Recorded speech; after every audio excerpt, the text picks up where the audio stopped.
So,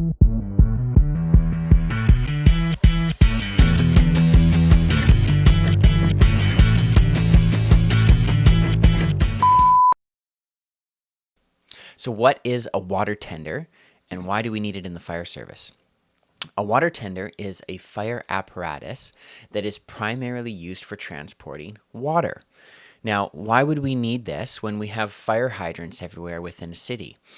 And that's a good question. And for that very reason, many fire departments in North America don't have either any water tenders or have very few. And that is simply because they have a good water supply system. So a water supply system within a, let's say, a larger, more populated city consists of, reservoirs, water mains, and for a firefighter, it comes out for me at a fire hydrant. Now, what happens if you have a rural community or a city like the one I work in Western Canada, where you have a mixture of a rural community and more of a densely populated city corridor?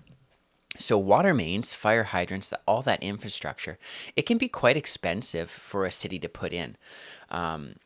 Depending on the units you're talking, we're talking hundreds of dollars per meter of water main, or think about it $100 or $200 per foot of water main if you're in the States.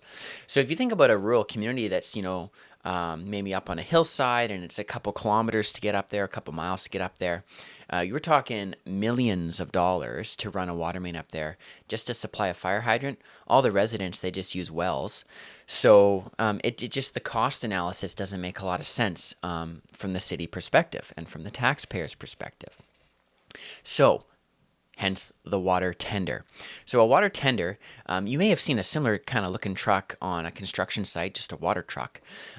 They'll hold between 1,000 gallons and up to, on the high end, maybe about 4,000 gallons of water, depending on how it's designed. And it takes the place of that water supply system in those rural communities when fire hydrants are not available. So I'm gonna take my own city as an example here. As I mentioned, we got fire hydrants kind of in the more densely populated area, but we've got a lot of the community that's not protected by fire hydrants. So we have a good fleet of tenders. So what we'll do, let's say we have a house fire in a rural community. The first in fire engine goes there, starts supplying water, attacking the fire. Now, those first in engines don't hold a ton of water. In my city, they'll either hold either a 500 gallons or 1,000 gallons, although the 1,000 gallon trucks are kind of getting, they're aging out of the system. So most of our trucks are only 500 gallons. So if you only have 500 gallons, it sounds like a lot of water. I get that. But we can burn through 500 gallons very quickly on a fire. So let's say you've got one hand line pulled, you're flowing 125 gallons a minute. That gives you what? 4 minutes of water. So if you've ever watched firefighters work, if we got a real fire, we're spraying water for more than 4 minutes, right? So what we'll do is we'll set up this we'll make our own water supply system with these water tenders. And we're just going to start shuttling water from wherever we can to the fire scene. So again, we'll take my city as an example. What we'll do is the water tenders will actually drive to the nearest fire hydrant. They'll fill up off of the fire hydrant, and then they're going to truck the water up to that rural community, and then either dump it or pump it off to the fire engine that's actually fighting the fire. So let's talk about how we get that water from the water tender to the fire engine that is actually doing the fire attack. When I say fire attack, I'm talking about the guys who are actually putting the fire out. So water tenders can either have a fire pump on the truck, or they can be equipped where they have no fire pump, and it's just like a gravity dump valve out the back of the truck. So comes to mind 3 ways that we can get water out of these tenders. If that water tender is equipped with its own fire pump, that can either be integral to the truck, or it can be a little portable pump that you kind of pull out the side and connect some hoses and stuff like that. So if you got a pump, often we're just pumping it from that water tender to the fire engine. That works well. Once that truck is out of water, we'll bring in another truck, another water tender, to bring water to the fire engine. Sorry. So that's one way.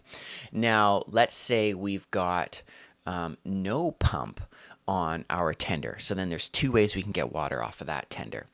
The first way, which we don't use a ton in my community, but it's through the use of bladders. So think about our water bladders almost like, those swimming pools that have got, the inflatable ring around the outside, right? And you fill them up, and as you fill them up, the walls kind of come up. That's one style of bladder. There's other styles that have, aluminum frames and stuff, but let's just go with the swimming pool version for now. So we would take one of these swimming pool type bladders and we'd set it up on the ground. And then when the water tender comes, it just simply, with a big dump valve in the back, open that up and it just dumps all, 2,000, 3,000 gallons right into that bladder. Now, the fire engine that's actually doing the fire attack, they need to get that water from the bladder into their truck. So how they do that is through something called drafting. Drafting, which we might get into in another video, is the process where you use a hard suction hose and you put that hard suction hose from the bladder, connect it to the truck, and then you create a vacuum or a relative vacuum in your fire pump, and the physics people don't critique me too much here, but I'm going to say it sucks the water up or draws the water up from that bladder. Think about if you were to, okay, I've got a coffee here. Don't drink coffee with a straw. But if I had a straw, you could suck the coffee up from the cup into my mouth. So it's a similar sort of thing. That's a drafting operation from a fire engine, from a bladder, to a fire engine. And then the third way, and we will use this in my community, is to actually not draft from the bladder, but you may have guessed it, we can actually draft from the water tender. So if I connect my hard suction hose, and when I say hard suction, I'm talking about a hose, it's got ribs in it, so it cannot collapse, right? So most of our fire hose is meant, when there's no water in it, it sits flat, and then when we put pressurized water in it, it creates a round hose, right? The type that you've seen. Now, when you are drafting or when you are sucking water up, it does the opposite thing, right? So it creates a negative pressure. So if you have a flat hose, it stays flat. It doesn't work. So hard suction hose is just simply like a hard plastic or rubber hose that's got ribs in it so that it doesn't collapse. Again, think about your straw analogy. You can actually suck through it, right? So we can connect that hard suction hose directly to the water tender and then suck water directly from the water tender into the fire engine. That then goes down to the fire hoses, to the firefighters who are putting the fire out. So that's a real brief summary on what water tenders are, why we use them in the fire service. They are primarily used in communities that are more rural, but you do have many large cities, like my own. It's not a large city, but medium-sized city, where we've got densely populated areas where we've got fire hydrants. If you've got fire hydrants, you really don't need water tenders. But so much of North America is rural communities, and then that's when you need a water tender.